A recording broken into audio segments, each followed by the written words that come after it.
Hello and welcome back to the Gaming News Canada show presented by Bede Gaming. I'm your host, Steve McAllister.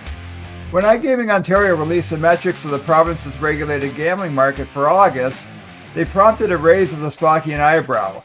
Wagering hit almost $8.14 billion for the month, a record total since the market here opened in April 2022, and an increase of almost 35% from August 2024, a year ago.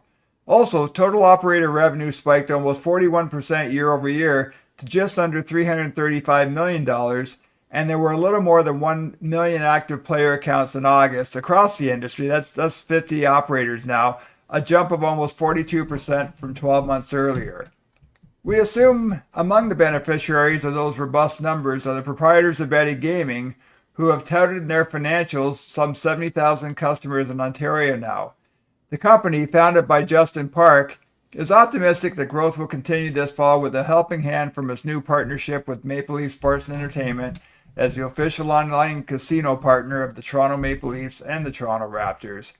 For more on that and other matters, we welcome back to the podcast the Chief Executive Officer of Bede Canada, Chavdar Dimitrov. Chavdar, we had you on the show back in April, so really pleased to get you back on here after a busy summer.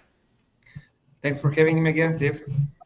Hey, Chavdar, let's start with those August numbers. And, it feels a bit strange if, sometimes I think I tend to focus on what's going on in sports betting and with the sports calendar. And also you kind of assume that in a month like August, people are outside, whether it's, in Ontario or over in Europe, people are enjoying the beaches and the restaurants and the patios and might not be spending as much time on their phone. So those numbers caught me a bit off guard, but were you surprised by how spectacular August was for the industry here in Ontario? Yes, we were. And to extend that, July was also pretty strong for us as well. What are there some reasons like that? Do you look back at the data now and were there certain products that were making a lot of sense, or is the weather so nice that people were happy to sit on a patio and still be engaged in gaming online? So for Bede specifically, we account a lot of this growth to launch our native apps. We did launch our iOS app back at the beginning of April, and we just added Android the beginning of August. So this definitely gave us solid boost. But even besides the native apps, we saw pretty strong activity from retained players from the web platform as well. Very, very strong months.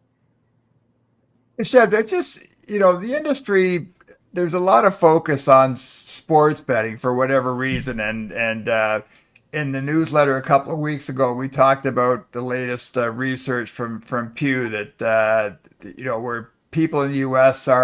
there's some negativity around sports betting, and it just feels to me that we haven't seen that same negativity towards iGaming, whether that's here in Ontario or in the U.S. or other parts of the world. Is that because online gaming on a mobile device or on an app it's just a more accepted practice, or is it because sports betting, so many people are sports fans and there's a feeling out there that sports betting is interfering with the purity of sports? My personal theory here is I think the psychology of the customers is different, where in the classic casino slots specifically, it's viewed more as entertainment. On the sports side, it's like there's this perception that you have control, and when things don't go as expected, I would imagine this creates more tension. In the online iCasino space, it's really about having these experiences where it's nice graphics, it's nice sounds, and you get this thrill that is not guaranteed in any case, but there is some rhythm that is predictable. I just wonder if there are any other trends that you and the people at Bede noticed for those July and August numbers. Are you seeing an increase in certain types of products that your customers are engaging with? Are you seeing an increase in customers? Like what are there some specific things that have really worked well for the company over the summer? So our again speculation is that because the summer months are low season for the sports leagues, we capture that traffic. And now that September is over, I can tell you that we definitely felt that September was harder on the iCasino side, but still pretty strong. However, July and August were way ahead of the forecasts. We will drop our Q3 report pretty soon. As you know, we tend to share more data than most of the operators. Right. So you'll see how much Bede grew over the last 3 months. It's close to 40% growth in terms of revenues. And you mentioned 72,000 players at the beginning of the podcast. It's up to 99,000 Wow. at the end of September. Wow, that's quite a success story, Chavdar, and it feels that the companies continue to be focused on growth. We know that Andrea Stoddard joined Bede back around the Canadian Gaming Summit in June as your vice president of brand marketing.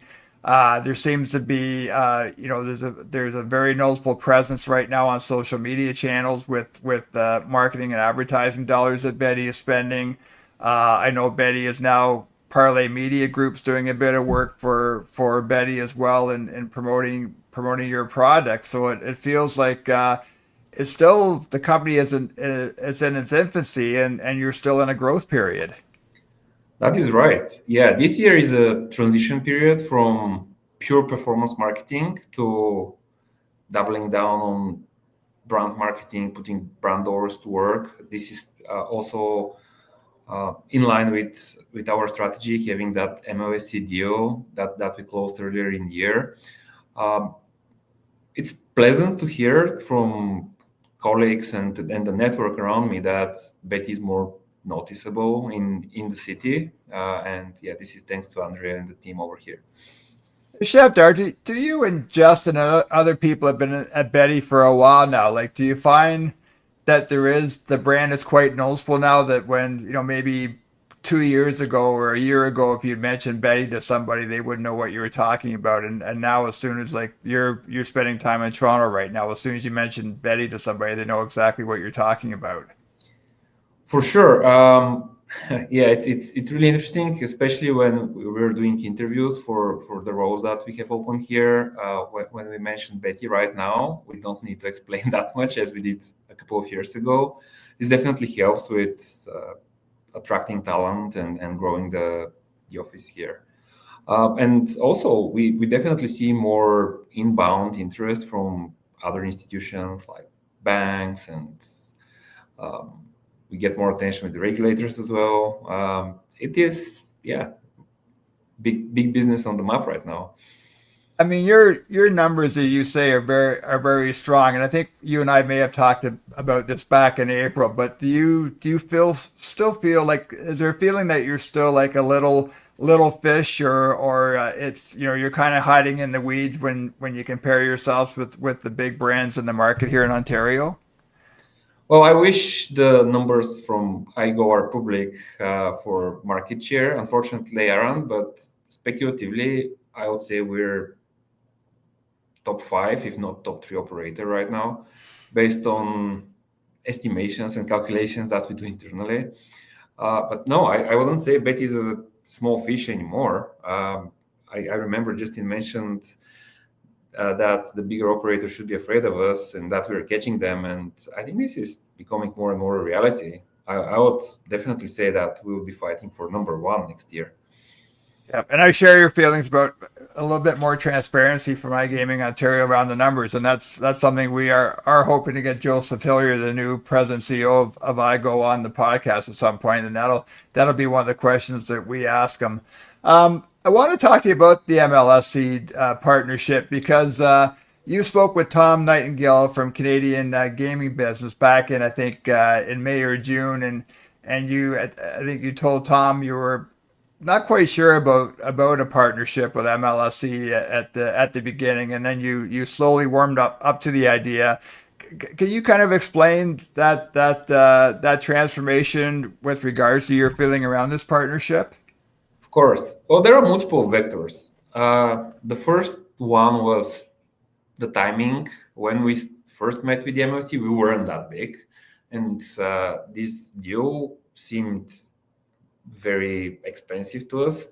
And actually, over time, we kind of grew into it. And every next iteration that we went through internally with the team, with the MLSC team, it felt more and more achievable. The other part is the whole hospitality that we experienced with the MLSC team. Yeah, these are really amazing folks, and congrats to the team over there for really being super honest, super transparent, genuine. I think this is what resonated with me personally, and it really resonates with our brand, and this is what we want to be to our customers. So having meeting after meeting, I felt like, oh yeah, if these folks work like that, then these brands will stand well together. And yeah, we want to maximize that sponsorship and tap into the local communities as well. It feels like it's an exciting partnership, and I mean, obviously the Maple Leafs are the most iconic brand in Canadian sports. So the Blue Jays fans might tell you differently. These days, we're recording this interview as the Blue Jays get ready to play the Yankees in Game 3 of the American League Divisional Series tonight. But at the same time, it's also challenging in that MLSE does have several partners in the gaming sector.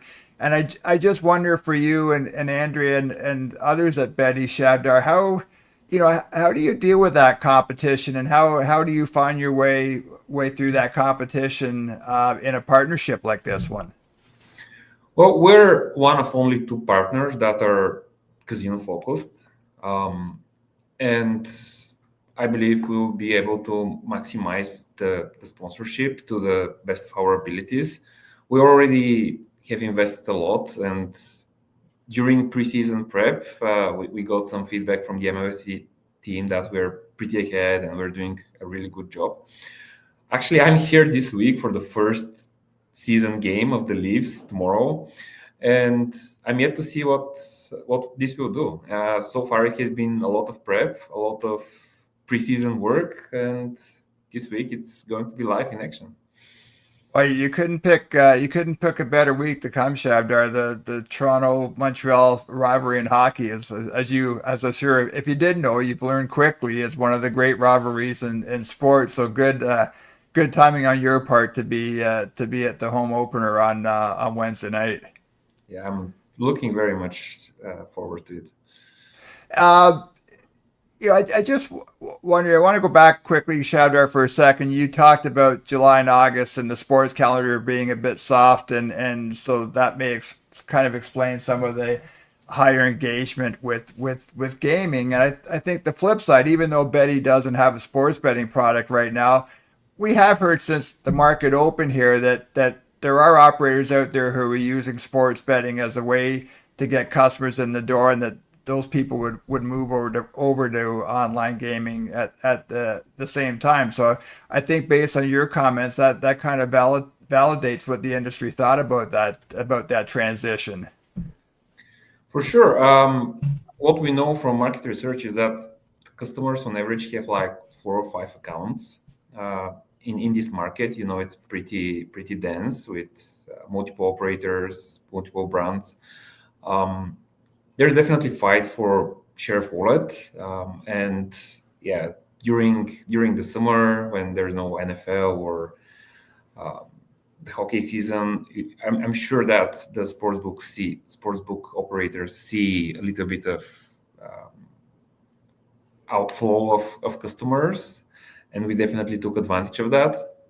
Q4 will be very interesting for us to see how we compare with the big names with sportsbook offerings after we grew so much earlier this year. So yeah, exciting months coming ahead. We are on a really strong trajectory to exit 25 ahead of our forecast. So I'm really excited. Ready to accelerate your digital growth?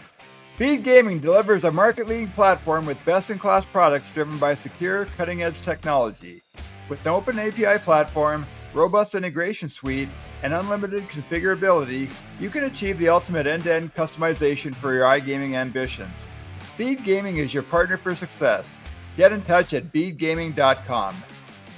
Just with the improvements to the product and the native apps that you mentioned earlier, Chavdar, the increased awareness around the Bede brand, has that had any impact on kind of the demographics? You and I talked about this in April again about, I think at the beginning, Bede was positioned as a really women-targeted gaming product, and I think you told me back in April that was changing, and that you were quite happy with the growth of your male customers. I just wonder, do you see a continuing shift or growth in those demographics?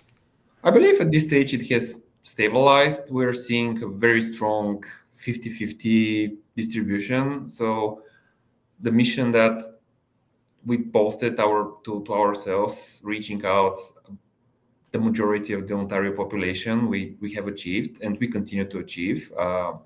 Again, with the native apps, with spending more money on marketing, both brand and performance, we're grabbing more market share. And yeah, I'm confident that this will continue at least in 2026, if not 2027.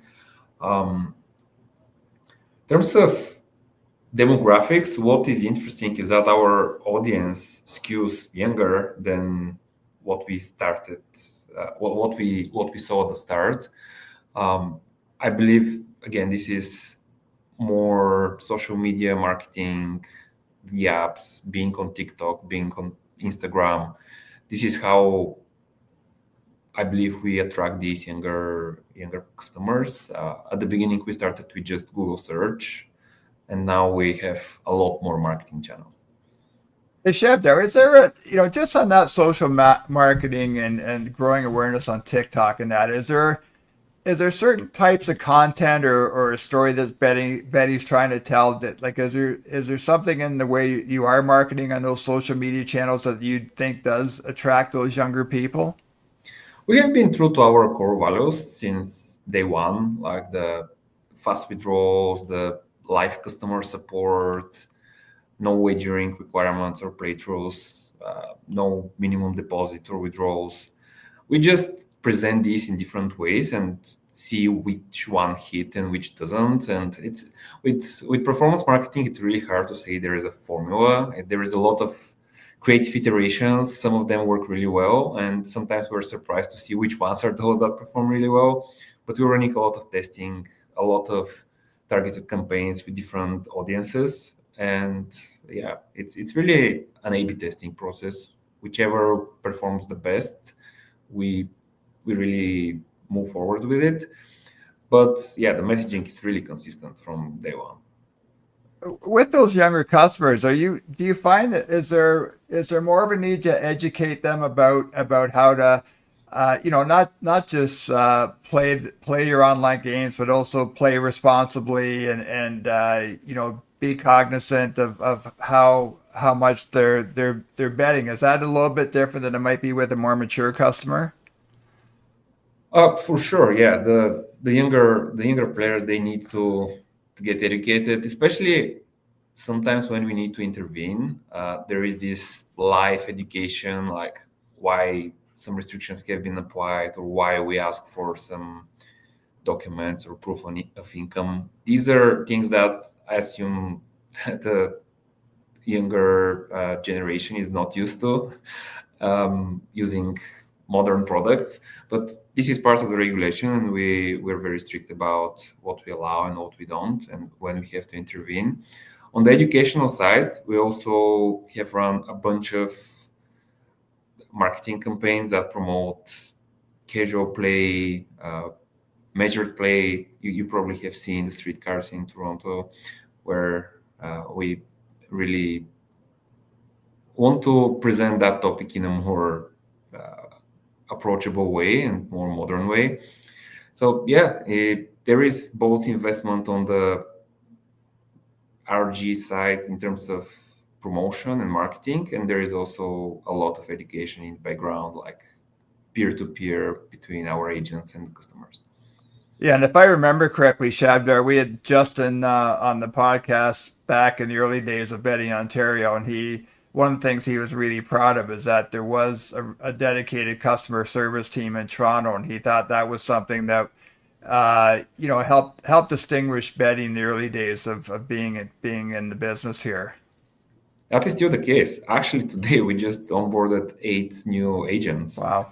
We want to maintain that personal touch in our customer service. No AI bots, no automated chats or anything like that. We want that human relationship with our customers. And we're also doing a lot of work in the background to really cultivate the information that our agents gather as we grow, because you can imagine with the scale, there's more chats, more data to be processed. So we're making a lot of investments on that front as well. Do you find that younger audience, Shavdar, are there particular products that they're playing? Are they more slots geared? Are they playing online card games? Like, what do you see any trends for that younger customer base? So our product doesn't offer card games. We're slots only and slots first. That is front and center. For us, yeah, we don't have comparison really. We're a single vertical product at this stage. Hey, I want to ask you. You're an established operator in the regular market in Ontario now, and you're also personally you're someone who's got an extensive background in the gaming industry, and I just wonder, have your thoughts on the Ontario market and the job that the Alcohol and Gaming Commission of Ontario and iGaming Ontario have done? Like, how would you describe the state of the industry here in Ontario right now?